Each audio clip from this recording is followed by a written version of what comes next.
stay with the weather. Heavy storms have been lashing Cape Town in recent days. Dramatic images of nature at its most powerful. Crashing waves, as you can see there. Trees uprooted, flooding even in some areas. It really has been quite awe-inspiring. Now, Jean Tresfon is a marine conservation photographer. He ventured out to the Table Bay Harbour yesterday to capture some astonishing images, including the one on your screen now. And he joins us via Zoom from Cape Town to talk about taking those pictures.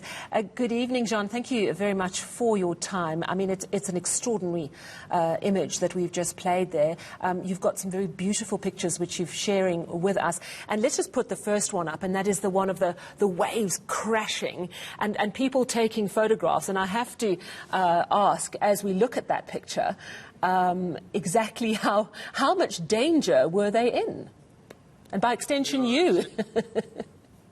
Sally, the picture's a lot more dramatic than the reality. The waves were splashing hard against the wall and coming over the wall, but only a little bit further along.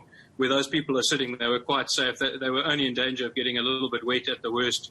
And but it was still certainly impressive to see the wave smashing over the breakwater. It's a real action shot. We're looking also at this massive wave coming in. It looks enormous, the one with the cars in the foreground. Did that actually crash over those cars? Those waves were breaking against the wall below the cars, and the spray was going over the cars. I pity anybody who buys that car moving forward. Those cars were so wet with salt water.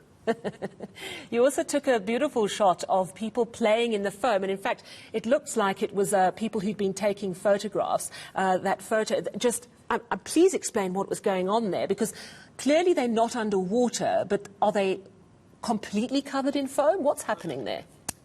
Well, that's actually the chap with the beard is quite a well-known guy to Capetonians. It's the surf forecaster Dion Bing, who's been on the radio for years. And he and a couple of his mates got dressed up in wetsuits and got their cameras and were standing behind the railing where the foam was coming over. And then they went down the slipway towards the sea, but not even close to the water. And the foam was rushing up the slipway, and they obviously just enjoyed getting covered in the foam there from the waves. And you captured that shot. We've also got some other shots of the wave crashing over a bridge and the view down the street, waves coming through. I mean, absolutely beautiful. Were you in danger at any stage in taking them, or as you said earlier, is it just that you capture the most dramatic moment? No, I mean, I've been playing around the sea my entire life, and I wouldn't go anywhere near where there was a chance of getting hurt or my camera destroyed. But 2 years ago, the sea took the walkway, the boardwalk at the waterfront out, and it was rebuilt and reinforced. And as you'll see in one of those photos, the entire boardwalk was destroyed again. So the sea was plenty powerful, but obviously with a longer lens, you can stand back a bit and shoot quite safely.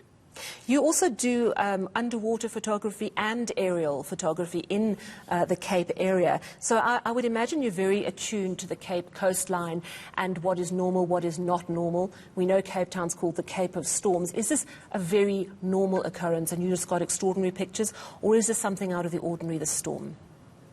This was very out of the ordinary, Sally. We have a lot of storms. Obviously, it's the Cape of Storms.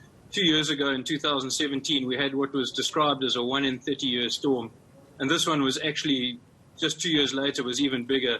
It was a remarkable storm. A lot of people in the southern suburbs and protected by the mountain on the other side of the peninsula sort of expressed disappointment in the fact that perhaps the storm wasn't as strong as forecast. But I can tell you, in 30 years of diving the Cape Peninsula and 10 years of flying it, I've never seen a sea that big. The waves was simply monstrous. I think the highest recorded wave was 20 meters on the wave buoy of Komaki.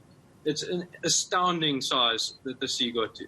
And is it just one of those sort of every few decades we get an extraordinary storm, or do you see things changing in a worrying way in terms of, the nature and way nature is responding and changing?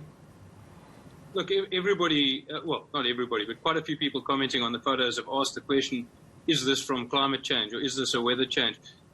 Cape Town's had storms for years, and going back as far as 1865, the Great Gale and Northwest Storm of 1865, which wrecked hundreds of ships on the Cape Coast and along the waterfront area. this is a completely normal weather phenomenon. I would say that the unusual part of weather is like the 4-year drought that Cape Town went through recently. That's probably more related to climate change. But these storms are completely normal, and every 30, 40 years, a really big one comes along and does damage like this. Well, absolutely wonderful that you were there to document that storm.